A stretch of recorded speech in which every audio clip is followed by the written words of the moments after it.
Hello everyone, welcome to our Juventus Coaching YouTube channel. In this video, we will be going over pressing in zone 3, defending in the opponent's defensive third.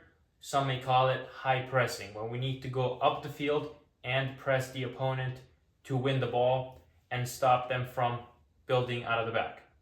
In this video, we will go over the tactical concepts with an 11v11 formation. However, these pressing principles apply to 7v7 and 9v9 formats as well. So it is up to you as the head coach to implement these principles even into your own coaching, depending on the team and the level that you have.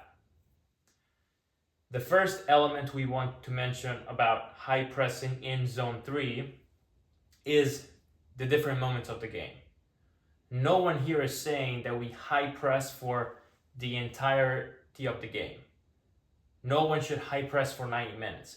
That is not effective and not appropriate in terms of the maintenance of physical shape during the game.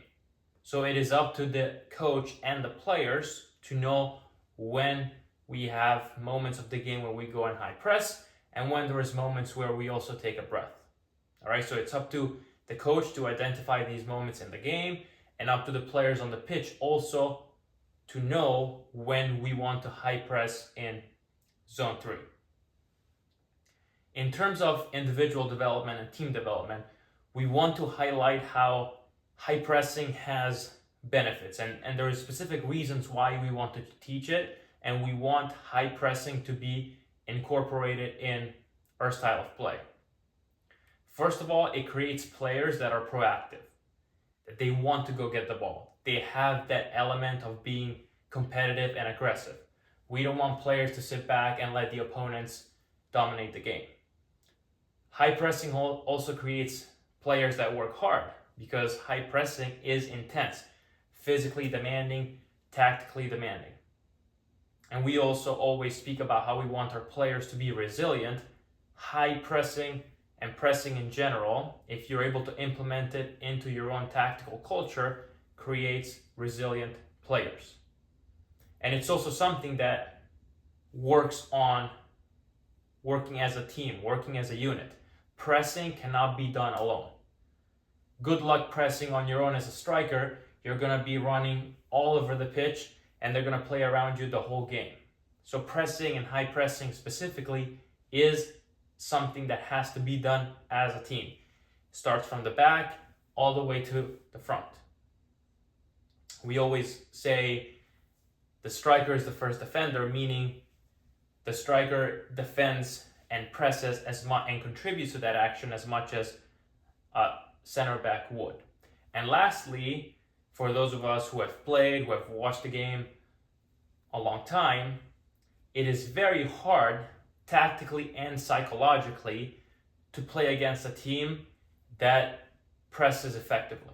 When you're a player, you're a center back, you're a center mid, and you're playing under intense pressure that is done effectively, you're on your back foot, you're nervous, you're stressed out, you feel you have to give the ball away quickly, you don't have a lot of time to decide.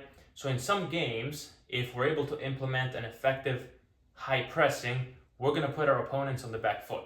Psychologically, it is harder to play against a team that presses well compared to a team that lets you have the ball and lets you have time to think about how you want to play, where you want to pass. So it's also sometimes a tool that we can use psychologically to impact our competition. And let's say we want to go out into a game, the first 5 minutes, high intense pressing. That's going to set the tone. All right, so these are the individual player actions and the individual reasons why we want our players to be able to do a high press, and there's also tactical and psychological reasons to do it. So let's take a look at how that can be implemented on the pitch. You can see here the tactical board. We are in blue, pressing against red, trying to build out of the back in their defensive third. So this is our zone 3. As you can see from the shape, the initial structure, we have our back 4 and then our 3 midfielders and our 3 attackers up front. The initial shape is a shape that closes down the middle. we're starting compact. We're starting narrow. There is very little distance between the lines, and we're also narrow in terms of covering the center of the pitch. Okay? So we want to take away the center first to then force the team into the corner. Starting narrow, starting compact, closing the spaces in the center, so that forces teams to eventually play out wide. Once we see that pass go out wide, once the teams start to move the ball side to side, then we want to have one of our main principles when we do high pressing, which is to force teams in the corner. So once the ball gets out wide, that is our trigger for us to move all together with compact lines. And you can see with this kind of shape, now we have forced them in the corner. Why do we want to force a team in the corner when we press in zone 3? It reduces their options. So when a player has a ball here, they can go long, and hopefully our center backs are going to be able to win balls in the air, or midfielders are going to be proactive in winning the 50-50 balls. So they can go long, they can go out of bounds because we're forcing them close to the sideline, or they can play into us. If someone possesses the ball in the center of the field, they have an option back, they have an option right, an option left, an option forward. If we're able to get opponents to possess the ball on the side of the field, this option doesn't exist, and this option back is very limited. Okay, so we're forcing teams in the corner to reduce their options. They're going to go long. Okay, we're going to be able to win 50-50 balls or balls in the air. They can go back. Okay, they don't have space to the side. They might play into us.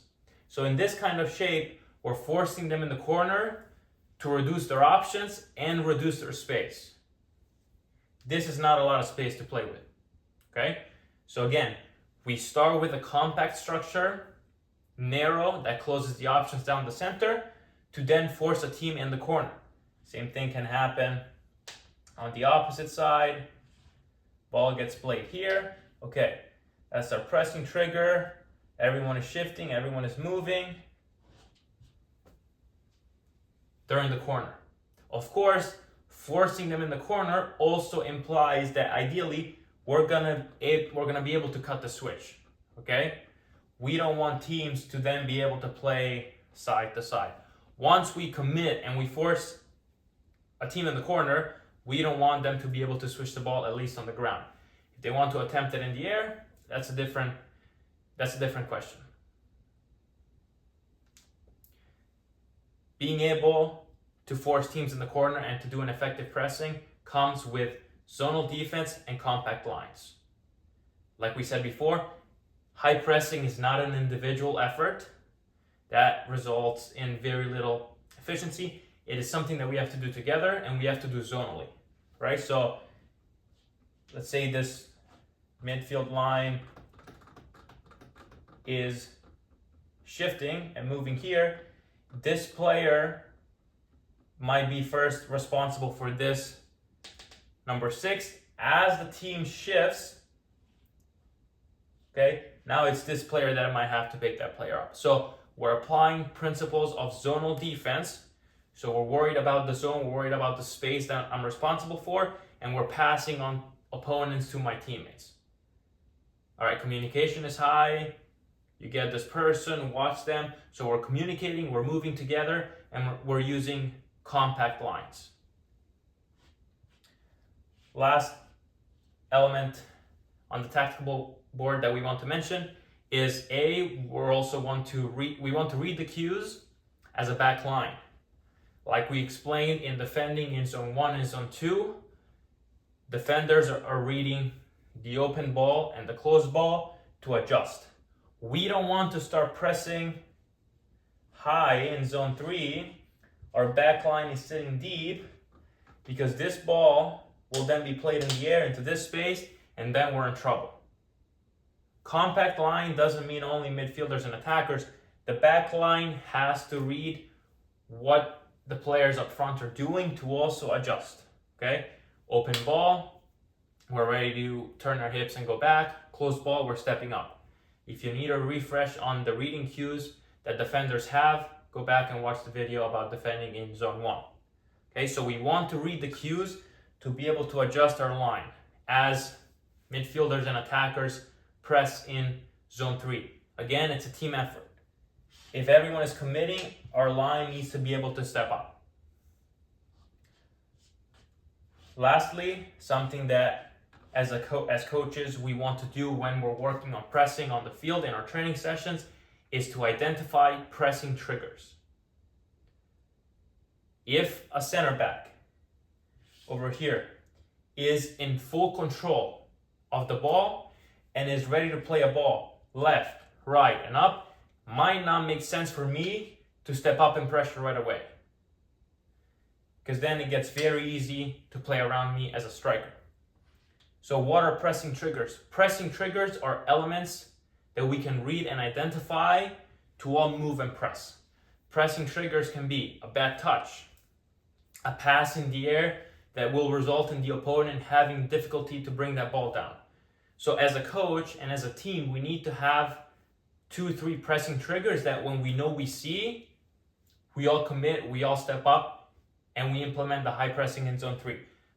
Again, it might be a bad touch, it might be if someone turns their back, okay, that's the pressing trigger, we all step up. So the coach should, when we work on pressing, it should not be pressing all the time, because again, we go back, there's different moments of the game when we need to do it, but within the high press, we also need to identify the triggers that are going to signal to our players that we want to commit, we want to go, and we want to win the ball. And lastly, being able to have a good press in zone 3 has an inherent good principle that we can turn into when we do transition work. If we win the ball in zone 3, we're very close to our goal. We're very close to the opponent's goal. So if we are able to win the ball in zone 3, ideally we want to implement a first pass forward principle because we want to be able to attack right away.